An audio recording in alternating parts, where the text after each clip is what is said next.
episode number 2 of Marks and Remarks, the only wrestling podcast where Mark is not a 4-letter word. We're going to go ahead and bring you back into the fold, the same as last week. We've got Shane over here to my left, and we've got Jared over here to my right.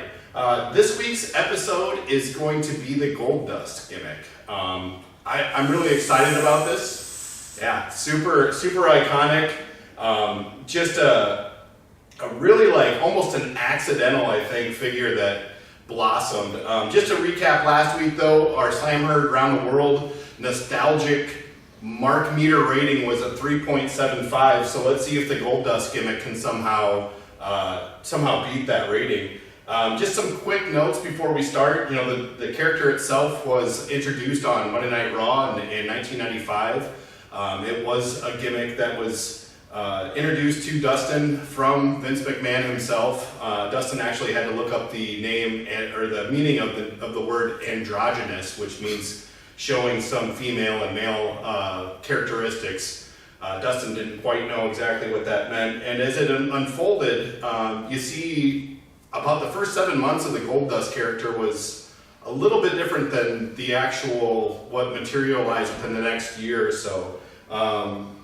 So there's a little bit of a character arc that we'll see multiple times with the Goldust gimmick, which is kind of cool. We will see the kind of the development in his career to tag team champion, intercontinental champion twice.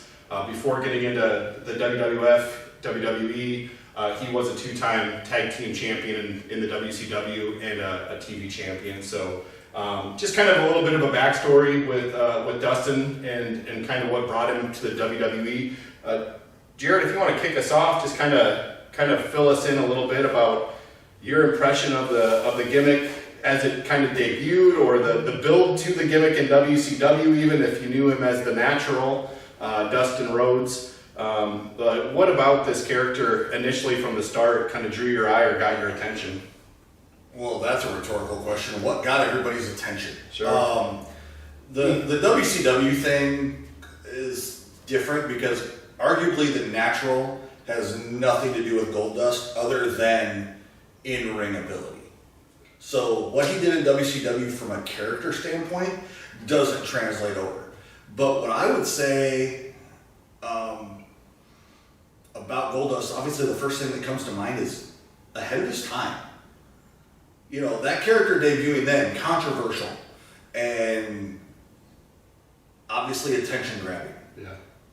I would argue that if he would have debuted 10 years ago with that gimmick, 5 years ago, oh, okay, that makes sense. Yeah, he almost kind of bleeds into the woodwork a little bit, you know, kind of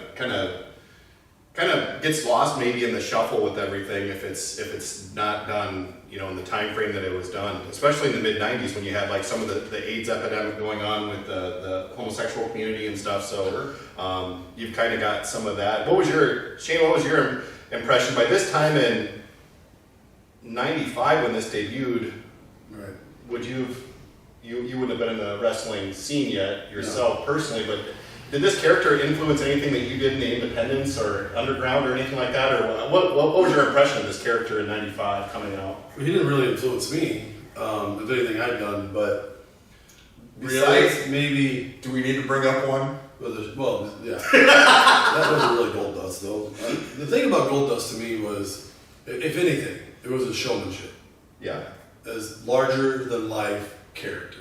Yeah, 100%. When he first came out, I'm not gonna lie, I was what? Did you say 95? 95, yeah. Okay, so I'm 23. You know, Yeah. Depression, anything would get my attention. You know, 23, I'm just everywhere. Right. I remember when he first came out, I was like, what the hell is this? Yeah. But this is what made Goldust easy to get along with at first, or like at first. Is something Jared hit on earlier, in-ring ability.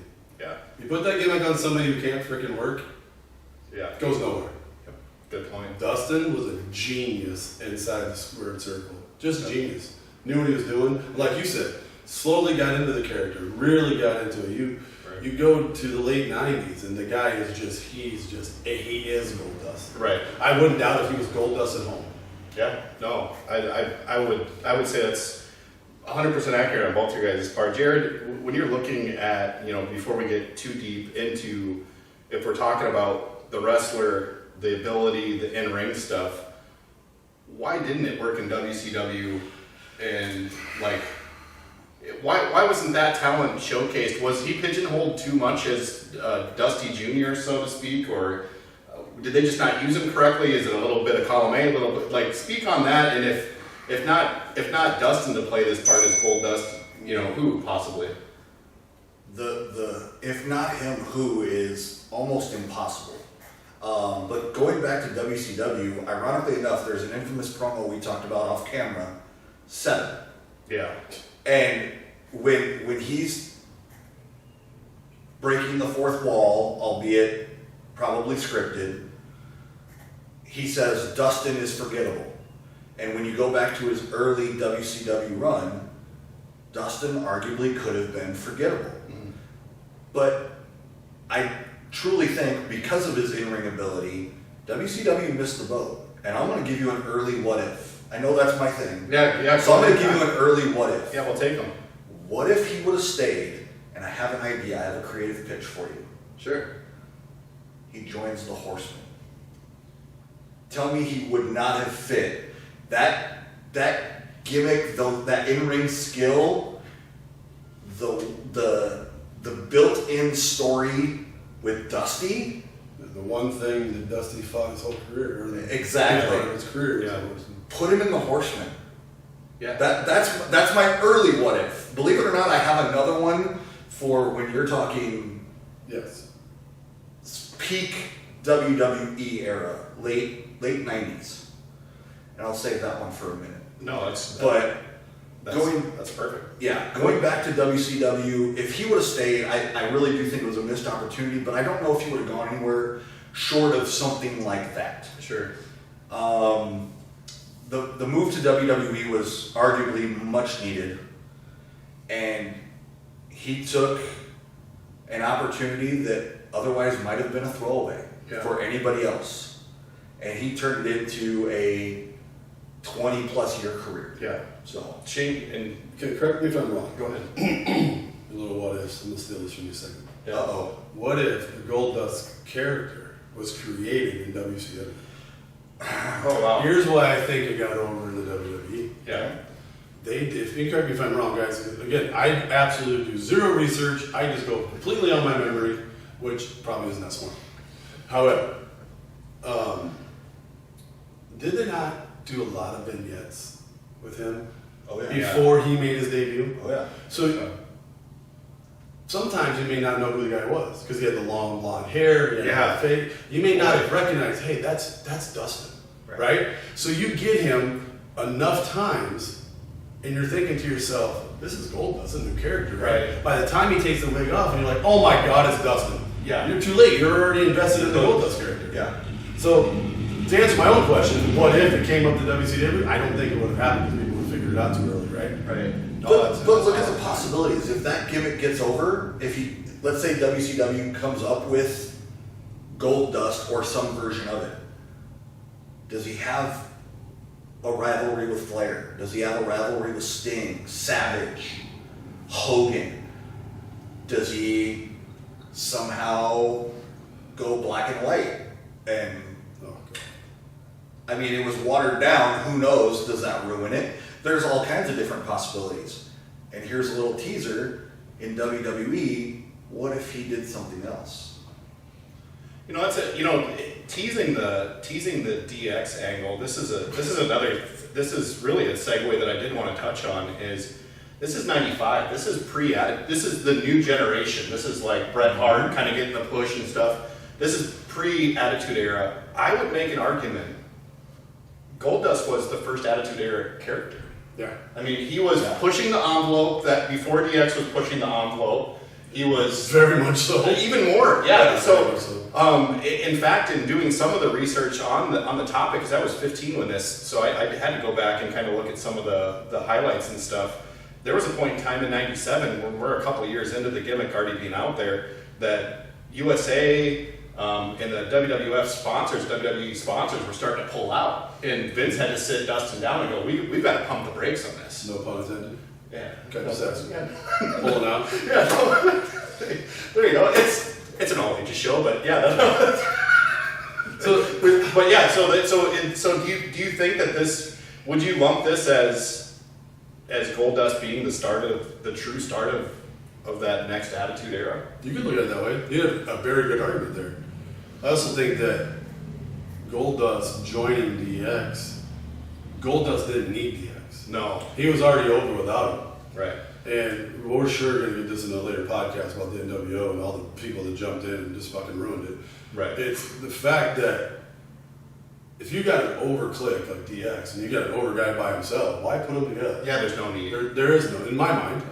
You know, I'm sure there's people out there who could be arguing with me. You're wrong, but Here we go again. but But not today. Not during the 60-minute time frame.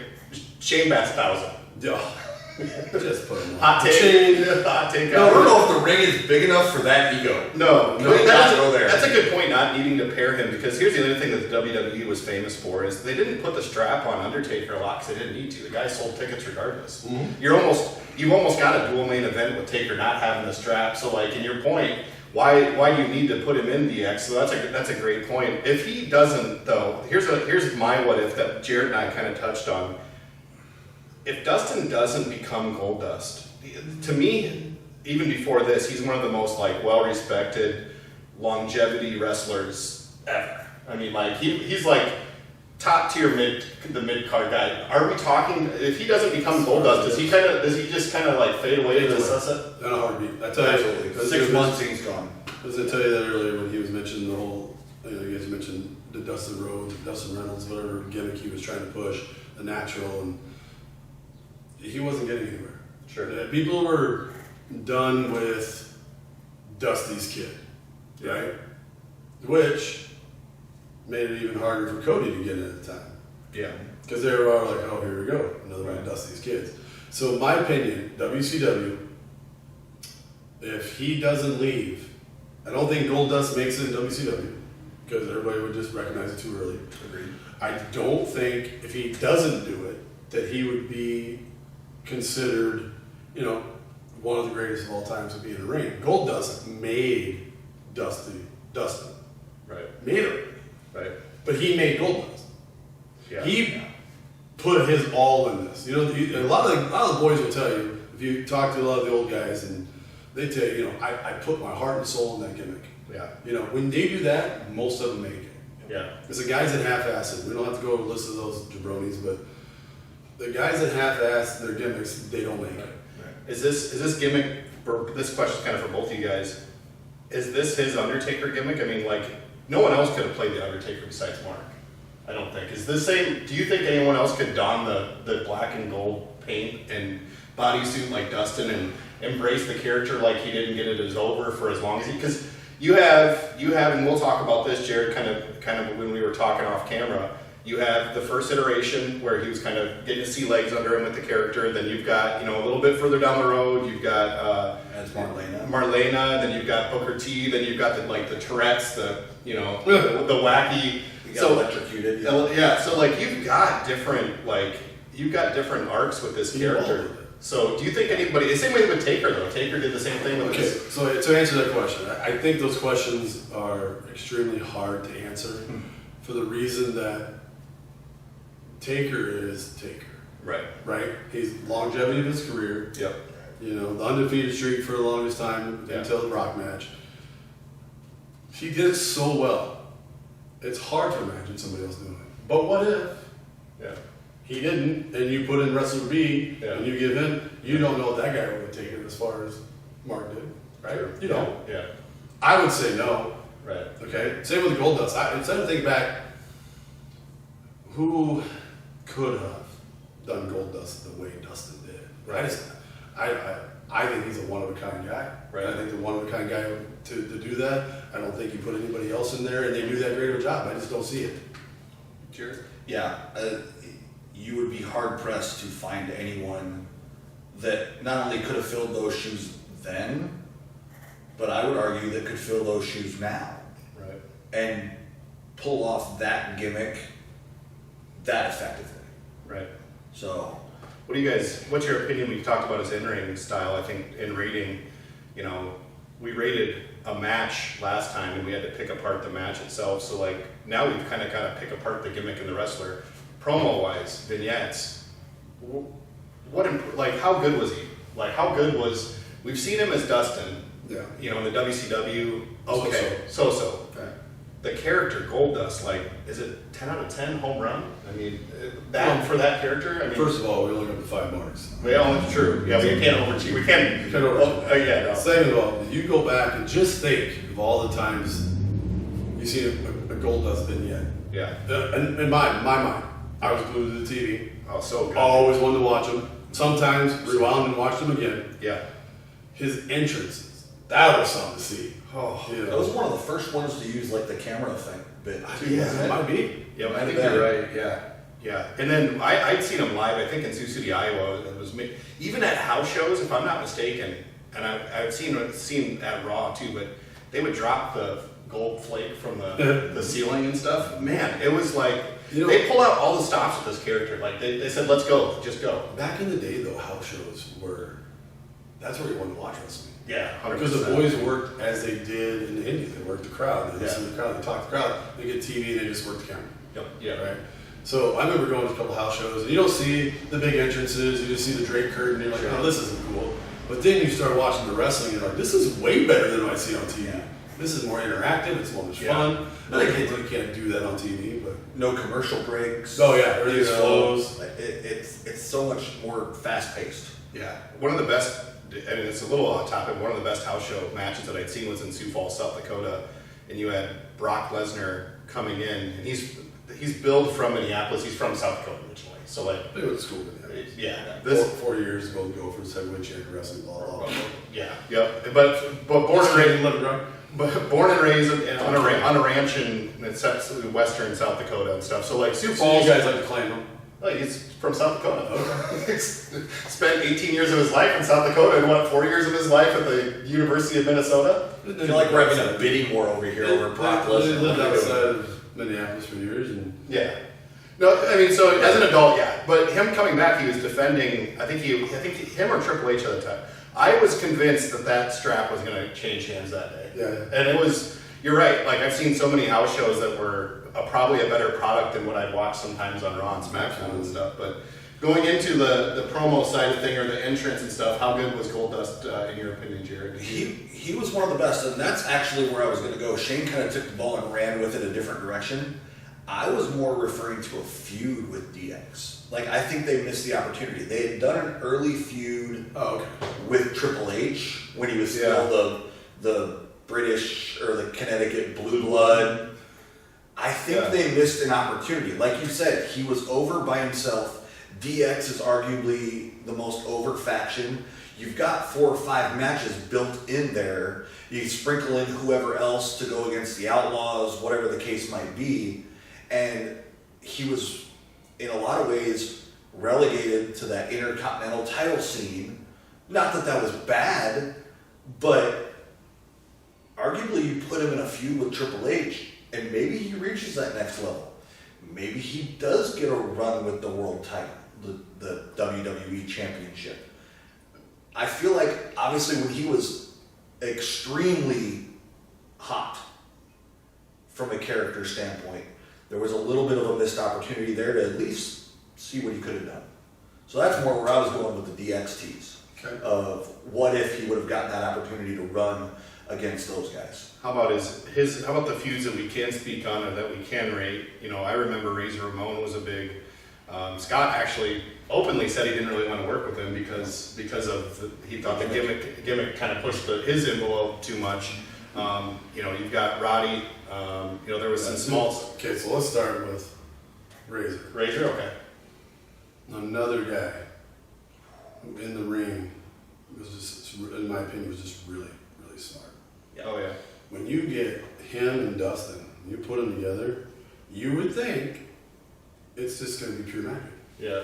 A lot of times when you get a guy who's really freaking good, another guy who's really freaking good, they crack the bet. Right. And a lot of times that's a fear of a promoter and a booker. They're like, well, on paper, right? Unfortunately, Vince knew what he was doing because those two those two are awesome. And I really biased because I'm a huge fucking Scott Hallmark. Oh, yeah. I will sit and say that guy. Me too. Razor Ramon. Yeah. Scott Hall. Anyway, we'll move on. But that matches were good. So you the Piper ones were good to me. They were okay, but that's Piper kind of like on his way down. I agree. You know? That's kind of what I was thinking too. well, ironically enough, that's a perfect bridge to arguably one of his more famous matches, the Hollywood Street Backlot match. Backlot Brawl. Yeah.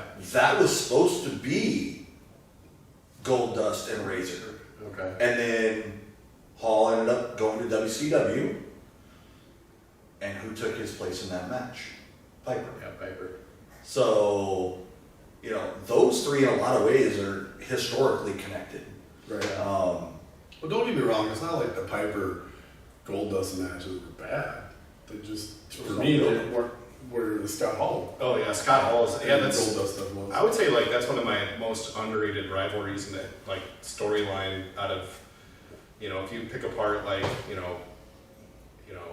Dusty and the Four Horsemen or Rick or whatever the case may be, like underratedly, like I really enjoyed the Razor. Yeah. I mean, just both guys above and beyond in the ring, above and beyond on the mic and stuff. So how about like as far as we were talking. To me, watching Dustin in the ring as Goldust, like that moveset, I mean, holy cow! You could put a shadow figure over him and just see his body, and you know it's him, right? Yep. Oh, yeah. I mean, like, how good was that moveset on a scale of 1 to 5 or whatever, however you want to rate it? Like, I mean, like, it's just to me, the flow of a Goldust Dustin match is just so like effortless to watch. You could rate it pretty high for the fact that it's not really. Well, it's kind of what he did. But it's when he did it. Yeah, sure. Making sense. Well, and he took a lot of standard moves, but put the proverbial Goldust spin on it. Yeah. He could have just done a basic, let's say a scoop slam. No, but he added the hip gyration to it, or he added, little nuances to it that played into the Goldust androgynous, etc. side of the gimmick that helped the move that much more.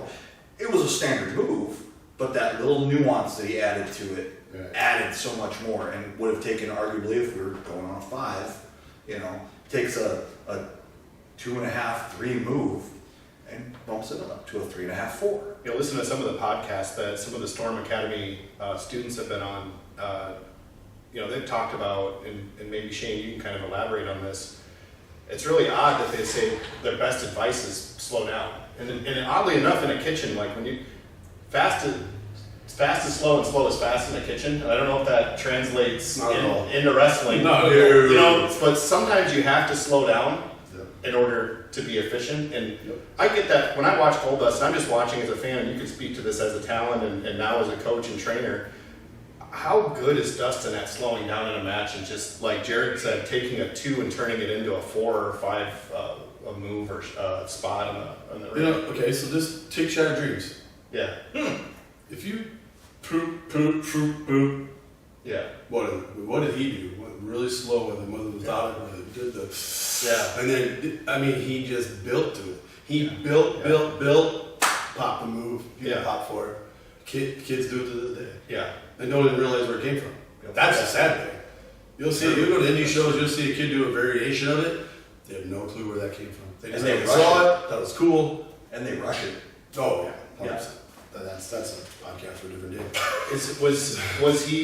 Was he expert level at storytelling in the ring? Like Absolutely. That direction. Like is that if you had a couple wrestlers, would he be someone that you could tell the students like, hey, if you want to see what storytelling in a ring and slowing down looks like, is Goldust Dustin? He's one of them. Absolutely. I'd put him in the category. Jared, any bridge off that? 100%. And arguably the reason why he grew up with one of the greatest minds in the business. He's a great storyteller. And a great storyteller. Yeah. In and out of the ring. You talk mic skills. He's mentioned that he talked to his dad. Like, what do I do? Give it everything you got, like you said. Yeah. Don't half-ass it. Go. Yeah. And as soon as he did, that character went from, okay, I mean, it's edgy, it's controversial, to gone. Which iteration of the Goldust character arc did you guys like the most? Was it the Tourette's, the funny, the comedic, you know? I think they're both equally entertaining, and for different reasons. Yeah, sure. Okay, so Goldust itself, just mastermind in the ring, awesome doing vignettes. It was just the way he carried himself, the way he moved, the way he talked. Then you get into the shock, the Tourette's. That's just comedic then. Yeah. You know, it's a whole different side of him. Right. It's a whole different. Yeah. How hard is that, Shane? You have had a couple different variations of characters or gimmicks in your career. Mm-hmm. How hard is it to take something that is, you know, serious or heelish and try to flip the same gimmick but sell it differently in a comedic way? How hard is it to do that? Personally, extremely. Yeah. That's why anybody who knows me in my career is 95% heel. Sure. I could never learn to flip that thing over. I'm just one of those guys. It's just natural heel, so it comes natural to me. You know, whatever, I'm a dick or whatever in real life. I don't know. But Yes. Oh, sorry. all the above. But here's the thing. We'll go back to what we talked about earlier, right? Go right back to it. I don't know whose idea that was. If it was Dustin's, if it was Vince's, or was there some other account in the back to say, hey, let's get a shot, let's do this. Whose ever idea it was, what did Dustin do? Head first. Yeah. And not only did his dad teach him that by talking to him, but his dad did that by showing it to him. And Right. he got the bets. And they wanted to do the polka dots. That's the did. Yeah. He was like, you know what? I'll show you, motherfucker. Yeah. You know, and he's like, I'll go out there and make the best of it. And And just he own it. he did. He owned it, did it. So one of the things about one of the best teachers you could have is somebody who not just tells you to do something, but they show you how they're doing it, or they show you how they That's a do it. good point. So going back to the two gimmicks, I don't care. They're both equally good to me. I don't know if you're like, let's put some gold stuff on the TV right now. What do you want to watch? Depends what mood I'm in. If I want to laugh, I'm putting in a Tourette's one. If I want to watch wrestling for what wrestling is, I'm going to put the older one in. Yeah. Gosh, I'll give them both a 5. 5? Okay. Whoa. Yeah, that's, Dude, change wrestling at that point in time. and maybe even to this day, right? I mean, and not just at the time. It's possible. It's so hard for me to give a 5 because then it has nowhere to go. Where are you going to go with Goldust? I don't know, but if you give it a 5, you don't have anywhere to go. It's really good. I don't think he could have taken Goldust any farther than he already did. If you want to talk about championships, could he have won the world title? I don't think that's where Goldust was going. I think he was a mid-carder at best, but he was high mid-carder. And that's He could sniff the heavyweight belt. That's kind of what I was saying earlier. Was saying it's no slight or any kind of knock on his career to say he's on the upper level of mid-carders. Because let's look at guys back then that didn't get titles. Scott Paul Razor never held the world championship. I mean, there's Crime. there's bottleneck talent in there that. But you got to understand, wrestling isn't all what we see. True. Yeah, that's And you think the United States government's political. right. There's so much politics in pro wrestling. Pro wrestling, 100%. I know a really good guy that I trained with and could have been a great independent wrestler. Got out of the business because of politics. He just didn't like it. Right. So yeah, it's sad because he was so talented. Right. And I'm sure there are wrestlers out there in the big companies that you go, God, I wonder where that guy went. He probably didn't like politics either. Got the fuck out. Right. You know? But anyway, I think that Dustin pushed Goldust as far as he possibly could and built it as big as he could. And that's why I gave him the 5. I think he did it. Yeah. How's your feeling on do you have a preference on, I gravitated more towards early Goldust, I liked some of the middle stuff with Marlena, I liked some of the I mean, I like Marlena for a whole different reason. Yeah. For wrestling ability. Yeah. Absolutely. Yeah. But I'm a wise ass, so I lean more to the comedy side of things. Yeah, the Tourette's. I can obviously appreciate the in-ring ability of early Goldust, and obviously for being able to push the envelope. And I would kind of echo Shane's sentiment. It depends on what I want to watch. Yeah. If I want to go back and look at storytelling and things like that, from curtain to curtain, bell to bell, whatever you want to talk about, that is easily someone I would pull up highlight videos of. If I want to look up how to have comedic timing when it comes to wrestling, pull up the Tourette's, pull up anything that he did with Booker T.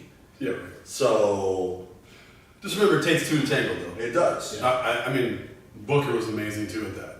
So I'm not saying you weren't saying that. I just want to. It takes two to tango, and you see what kind of magic you have when you got two people who are willing to just fuck it, let's do it. Yeah, Tell me that you didn't just say that. Yeah, exactly. No, it's kind of weird that how Booker kind of went in the same direction that Goldust did, in the fact that like Harlem Heat, he was so serious, and then towards the end of like WWE. Future. Oh yeah, we don't want to. It's just a tease. Tease. Just a little nugget. But I mean that I think they probably worked well off of each other for that reason. Is you kind of did have that little bit of seriousness where. But see, they can tease, they can joke, do all they want to do, and their vignettes or whatever. Sure. Then they got in the ring and made magic. Yeah. Yes. And you talk about two guys that know the business and are very smart when it comes to in-ring. They were able to mesh so well together as a tag team.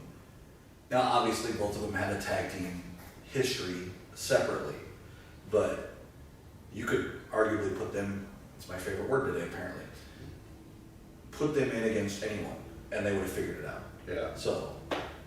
No, is there anything WCW days wise or even like AEW?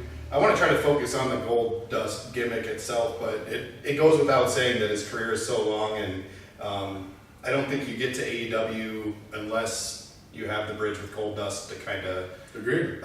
So is there anything touching on kind of those topics or anything? Like, I know you're the kind of the what if guy for sure. Is there anything what ifs like that are current or past that we hadn't touched on, Jared, that make for interesting talking points and topics here? I mean, arguably I already talked about my biggest, we'll say what if, as far as I would have loved to have seen some sort of Horseman run. Yeah, I think that would be interesting. And then the redemption side of that is you bring in Dusty to turn him back to the light, to the good side.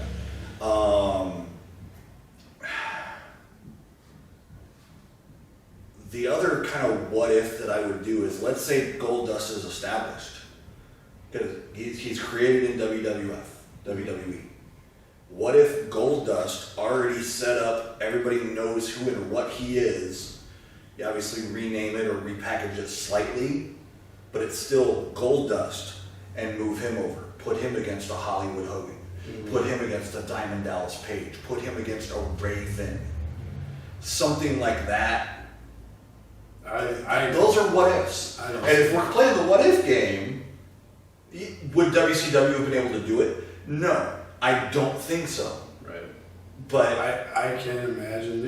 You can imagine a lot of boys going from one company to another and keeping their steam and keep moving. I think if Goldust leaves WWE and goes over to WCW, it craps. I think fans back then are like, dude, you belong there. Yeah. You don't belong here. Yeah. I think That's my opinion. I don't see it. I think it would have depended on the timing of it.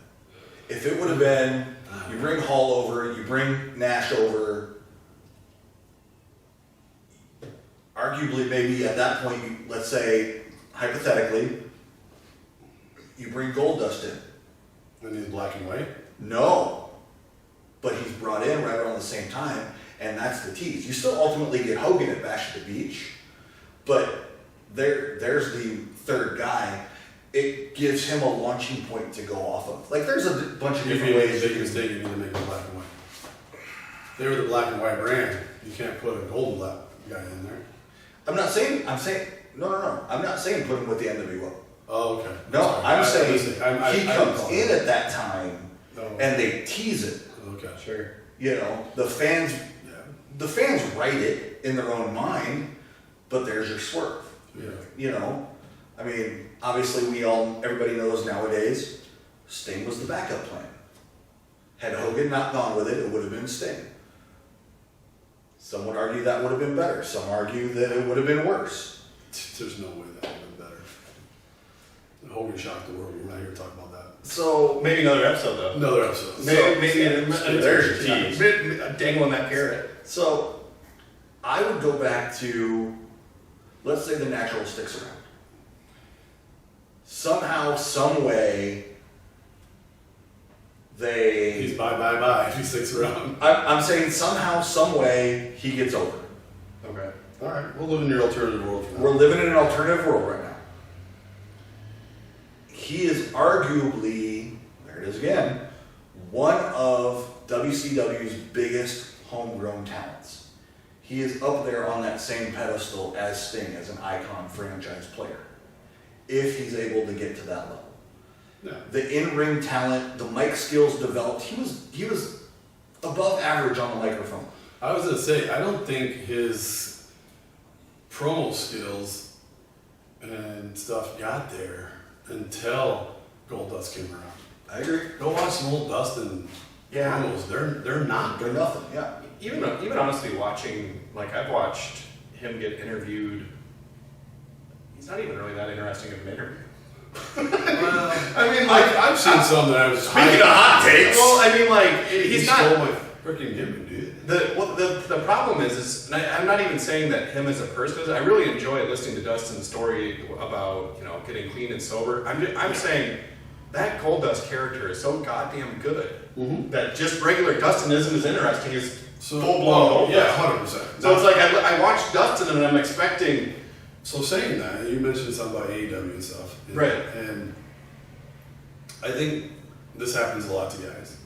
And especially happened to Dustin. He turned into Goldust. Right. That's him for the rest of his life. Right. He can never ever take that pain completely off and just be Dustin Rhodes again.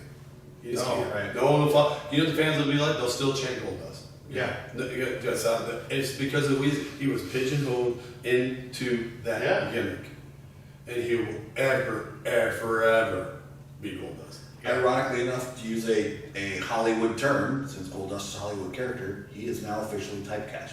100%. He really is. Yeah. And for better or for worse. Yeah. And that's what I mean.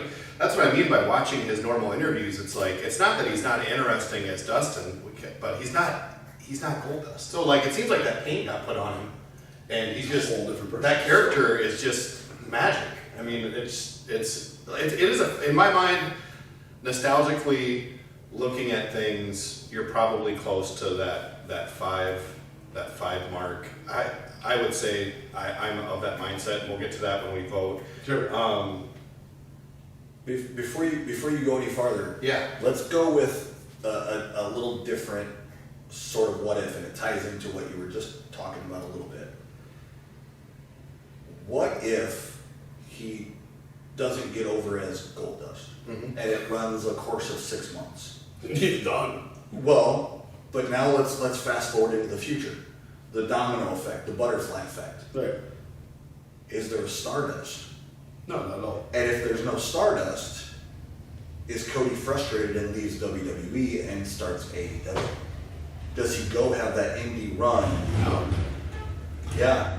I don't think So look, It's kind of in a lot of ways, for sure. yeah. One thing I do, I love butterfly things. I like the what if, Yeah. So Stardust doesn't make it, right? Or not Stardust, Goldust. They try it, the crowd poops on it, Yeah. shit it, say fuck, get this or obviously you would never have Stardust. No. It's not like you'd be like, okay, let's try this again. Yeah. You wouldn't have it. Right. Cody would be whatever that was, that Dashing Cody or whatever his name was. Yeah. Dashing, undashing, there was a couple. Whatever, right? It's stuff we don't. Shout out to a couple of guys I know that were the paper bag men. You know who you are? They you would never have Stardust. So Cody, I don't know how to say this, because in my mind, and I'll jump here, I was going to say this, and I'll jump here. So Cody gets Stardust, he does it with his brother, right? Gets over, he's having fun, well, he's not having fun, but it looks like he's having a good time out there doing his cartwheels and everything else. Right. But it's my belief, and this is 100% again, my belief. A light bulb went on Cody's brain. And Cody, correct me if I'm wrong, feel free to reach out. He watches. This is one of his favorite podcasts I've heard. Yeah. Call me. He texts me. Actually, email me. Yeah. So, it's my belief that Cody was like, I'm done with Stardust. Yeah. He saw how Goldust was so pigeonholed, and that was going to be his rest of his life. Cody's like, I don't want to be Stardust the rest of my fucking life. Right. Yeah. I gotta get out of here. Right. So he did. And he went on bigger, better things, you know, and he did the AEW thing. He built himself back like every other guy who leaves WWE, tries to build themselves back to come back. And I'll be honest with you, I never thought in a single lifespan of mine, or maybe 2 or 3 lives, would I ever see Cody Rhodes WWE champion. Even when he was building and going for it, It's kind of wild. I never thought I was going to see it. And to come back using the same name, same gimmick, same theme song he used on the Indies. Yep. That didn't happen. Never. You got repackaged. You showed up from another company. It didn't matter if it was a quote unquote on par, Sure. same level, or it was a lower promotion. To a degree, even a higher promotion. Yeah. Not that there really was one, but There's a few guys that do, you know, but not to the extent of Cody. Yeah. But so I look at Cody as a Stardust dude. It's like, I gotta get out of here. Right. All right. And Dustin is, like we just talked about, Dustin is Goldust and forever will be. Right. And no matter he tries to get away, was he? I don't watch much of AEW. I know he comes out with half the paint. Yeah. If he came out with just nothing, it's kind of be like, yeah, this is that guy. I don't want to see. Yeah. This isn't. Yeah. You know, for sure. It actually brings me back to an earlier question. I'm a nostalgia guy. Yeah. I love the old school stuff. The Rhodes Brothers teaming up, they had the little bit with Dusty. It was short-lived, but in a lot of ways, that was a favorite for me. That was The Stardust. no. Or are you talking the? No, when it was Goldust and Cody Oh, okay, gotcha. with Dusty. Oh, gotcha. The Rhodes Brothers, Sure. I guess we'll call it. Sure. That was nothing but trying to boost Cody. Oh, of course. That's all it was. Yeah. No, And I agree. God bless Dustin for doing that. Yeah. Because you could easily say, I don't think this is going to work. Right. You know, I mean, I love my brother, don't think it's going to work. But he's all like, let's go. Yeah. Let's go to the top. If we can, we can, you know. No, that's and I think you guys definitely have sold me on that what if too, where you start to look at the rippling butterfly effect of you take Goldust out of the equation, then you're taking Stardust out of the equation, then you're taking the desire to be different from Cody out of the equation, and you probably don't have AEW at all because there was a partnership with him and Tony Khan, obviously, and yada yada yada. So like the whole landscape of wrestling, and it's odd, it's that one little pebble that gets dropped in the water with Goldust that causes this like ripple effect with everything else, which is pretty It's interesting. a butterfly effect. If there was no Goldust getting over the level he got over, Yeah. we wouldn't have, in my belief, we would not have the American Nightmare right now. Before we started doing the podcast, I thought the butterfly effect was just a shitty Ashton Kutcher movie. No. It's- actually what one is of it? the- Whoa, that's one of my favorites. Don't mess with the Iowa boy. Hold on a minute. You know, you want Brock Lesnar to have Brock. It worked. Do you want me to text him right now? I will. Oh no, we don't want to go that far. Okay. No, that's for sure, not that far. So I kind of lost a little bit where we were at on time. I think we're probably getting close to where we can kind of get the voting on the. All right, so go ahead. Vote for what you thought Goldust was at the time. At the time, Jared, do you want to hit us off with a scale of 1 to 5 marks? 1 being kind of underwhelming, 5 being absolutely marked out, outstanding. At the time, How you view it in the moment. How do you think in the moment that gimmick was? with the caveat, as far as over, and with the caveat that it is going to be nearly impossible for me to give a 5. Okay. I will give it a 4.5. 4.5. It's still really I will good. give it a 4.5. It's still really good. Because I cannot give. If I give anything a 5, mark down the time and date. Okay. So my opinion, Scott, mark that.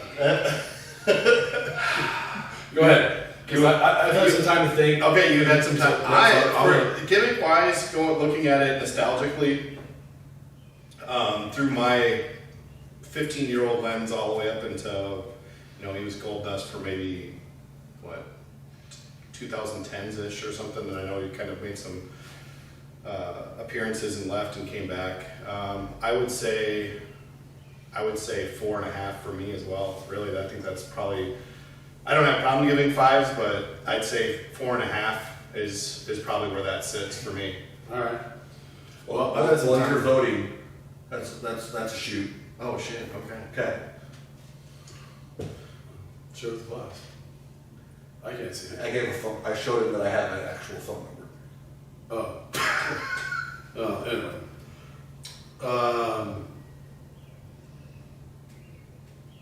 Thinking about what I would do now compared to what was then, I'm gonna give the Goldust character of the '90s a 4.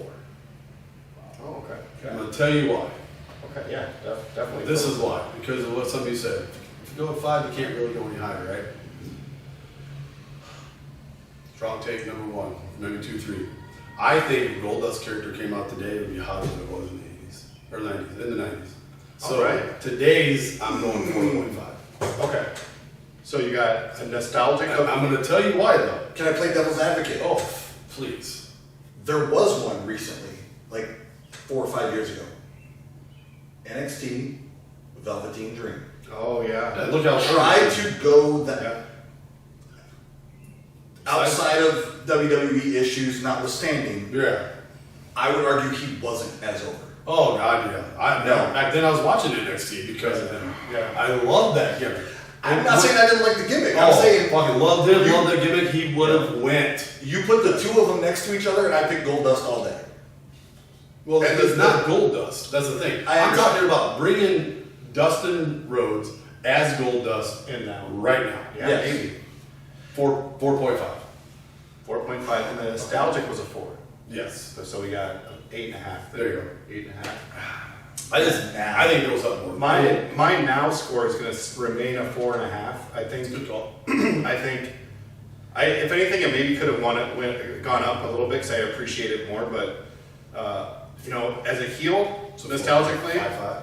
yeah, 4.5, 6 repeating maybe No, or something. no. Or I wasn't.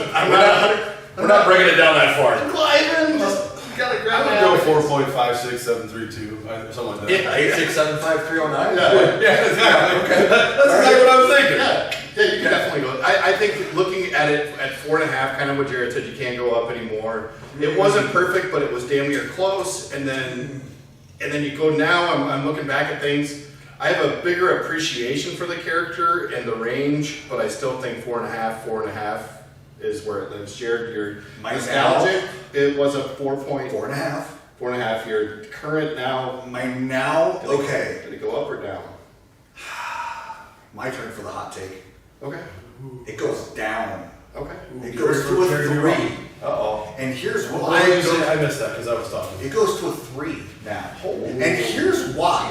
Can't wait to hear Here's this. why. The Hot Take Express. We need shirts. Jared's on the Hot Take Express here, folks. It's not as controversial today. You say you bring Goldust of then to now, it's not as controversial. It's just I don't want to say the norm or the status quo, but it doesn't have the shock factor that it did then. I think it would still, because it's more acceptable, would get over even more.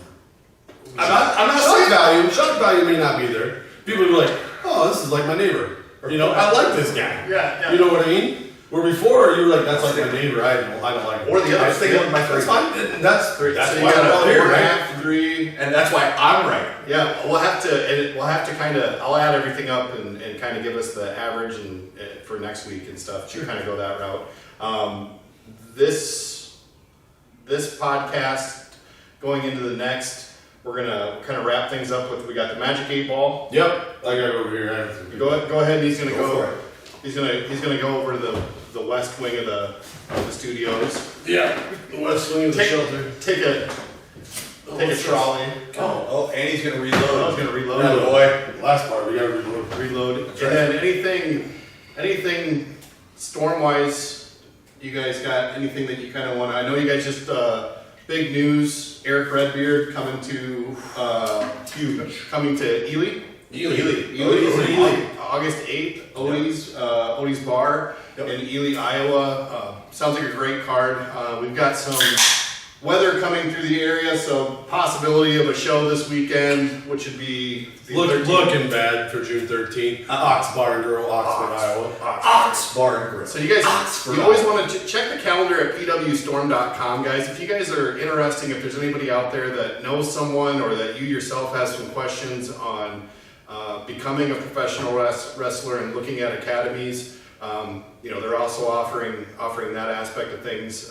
Jared, what's the best route for someone to get a hold of you guys with academy questions? So either on Facebook, you can look up either Pro Wrestling Storm or Storm Academy. If you go to the website, pwstorm.com, there actually is a contact us as well as what we like to refer to as our Storm Watch. So you can see our current academy students.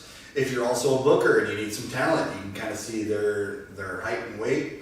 And if you've got somebody that kind of fits the mold that you need an opponent for, reach out to us. We'll be more than happy to hook you up with any one of our available talent. So awesome. And we'll for the podcast itself, if you guys want to reach out with questions or like topic ideas, we'll start reading those as the inbox gets full. It's marksandremarkspod@gmail.com. You can find us soon on Spotify. I know Jared's been working on maybe getting that loaded up here, so that's going to be that's coming down the pipe. YouTube, Marks and Remarks Podcast, Facebook, Marks and Remarks Podcast, and then TikTok is kind of some of our reels and stuff, and we'll start farm clipping some stuff down there.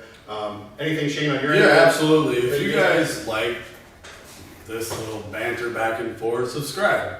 Yeah. And if you don't like it, subscribe. Yeah, either way, and tell us what you don't like, and we might not fix it, but at least we'll know. Yeah, I won't fix a damn thing.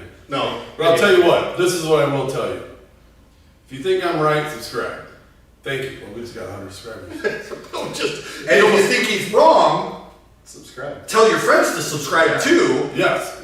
I just got us 2,000. Oh, there we go. Yeah, you can send all the hate mail you want to anybody on the, or fan email, whatever you need to do. It's marksandremarkspod@gmail, and then all the socials. Like Shane said, follow, subscribe. Share if you can on Facebook. Comment. I want to hear what you guys have to say. Absolutely. Definitely interaction is going to be huge with this podcast, and we're going to kind of trail out with we've got an 8-ball. Do you have an 8-ball question you want to ask? Or no, I got this. So here's the deal. For those of you who don't know, Magic 8-Ball is done with Wrestling with Tomorrow with Mike Kenny and Randy Harrod. Loved that spot. Therefore, I stole. Just like any good wrestler would do a good wrestling move. With permission. With permission. With permission. Absolutely ask Mike Kenny for permission. Thank you, Mike. Yeah. It's a great podcast. This question this week goes to Jared. Jared, you have the floor. You get to ask the Magic 8-Ball any question you would like. God. He put me on the spot. Is it going to be? Should have known. I don't know. It has to be yes or no. It can't be what if. Yes. Yeah. Don't give me a what if. We can't do what ifs. Oh man. I don't have the what if ball. No. Ooh, okay. I'm gonna let you guys narrow it down. Do we want to Storm question or do we want Marks and Remarks question? No, this is anything. Yeah, you can go whatever you want. If you want Storm, totally up in the air for Storm. Anything you want.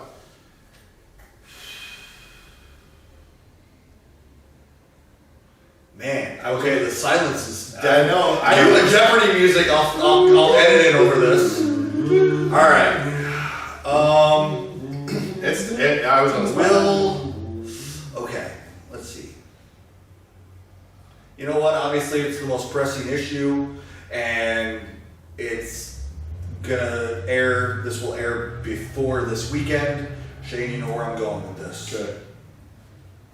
Will this show this weekend at Ox Bar and Grill in Oxford, Iowa, June 13th on Saturday. June 13th, 7 p.m. bell time. will it happen? And the side question to that. Oh, we only have one question. I'm well aware, but It's gonna answer all. It's gonna answer all. I have faith. Will it happen, and will it be successful? Give it to me, Daddy. That's a lot of pressure. It is certain. Man, oh man! I believe y'all have heard me say this before. That's you two. Yeah. Never underestimate my power. I don't not hate it, right? I don't hate it. All right, guys. Yeah, I think we've hit about that 16-minute mark. So this is, I think, this is just Mark. You said Mark. You said Mark. 16 minutes. You said Mark. Boom, boom, boom. So, you know what time it is. We're gonna go ahead and cheers you guys out the door. Marks and Remarks, the only wrestling podcast where Mark is not a 4-letter word. Thanks, guys. Thank you. We'll see you guys next time. Peace, love, and wrestling.